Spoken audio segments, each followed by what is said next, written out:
Tonight, we're kind of peering into the abyss, Yeah. exploring a debate that's been around, well, forever, really.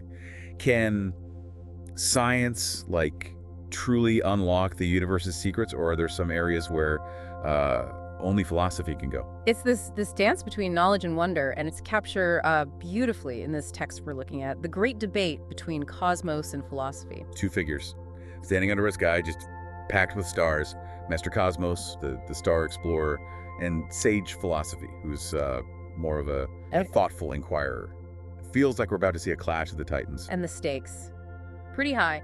Master Cosmos, he's armed with, all the laws of physics, and his mind sees patterns in the chaos of space, believes the universe speaks in equations, like Newton, Einstein, those guys, they were uncovering the very fabric of reality. But then you've got sage philosophy, wrestling with the why questions, the ones science sometimes kind of avoids.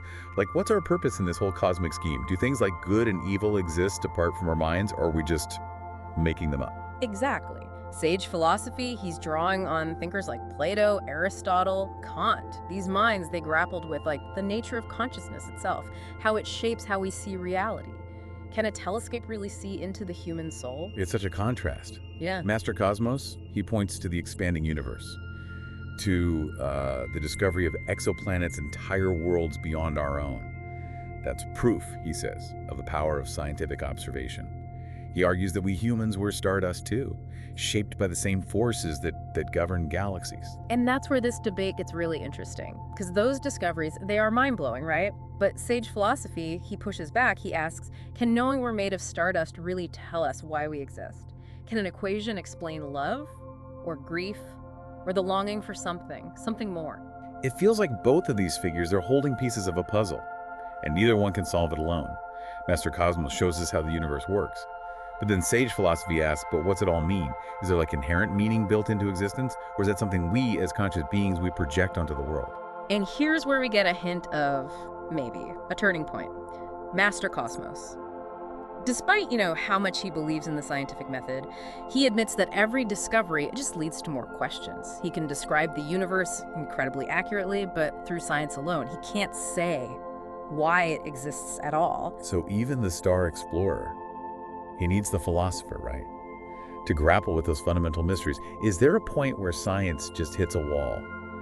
Where we need something more than observation and measurement to really understand what the universe is all about? It's imagine standing at the edge of an ocean, one that's, completely uncharted. Science, it gives you the ship and the maps. The philosophy, it asks those bigger questions, right?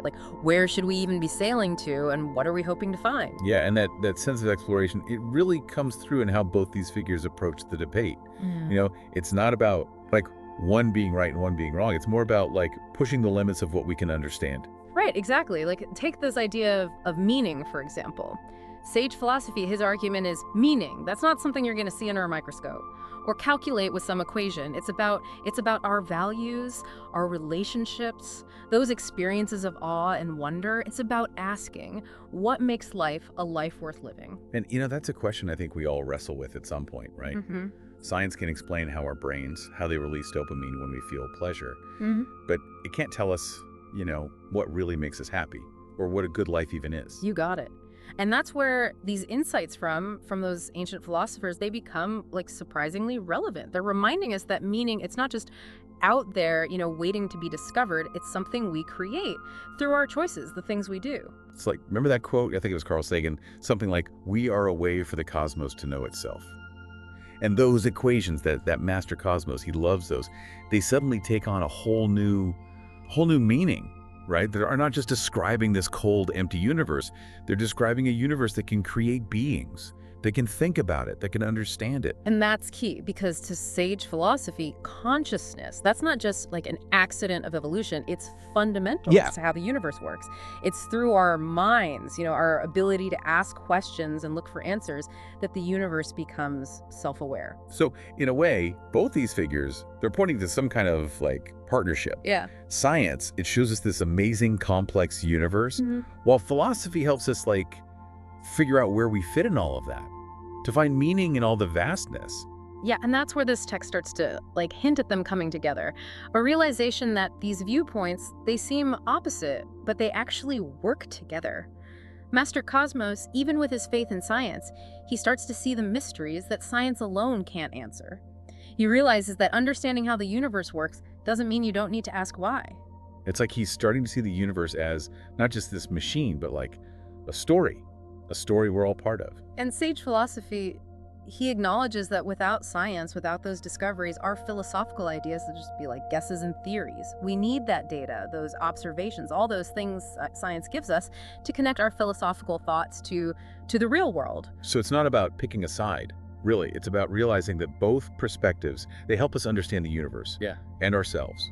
It's like we need both the telescope and the philosophy book to really get the full picture. It really feels like we're seeing like the start of a whole new kind of wisdom, one that embraces both the science side and the philosophical. And it's a kind of wisdom that could change, well, everything really, not just how we understand the universe, but how we actually live our lives. Imagine this.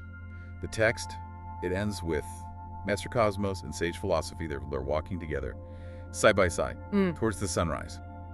If you could ask either one of them just one question, what would it be?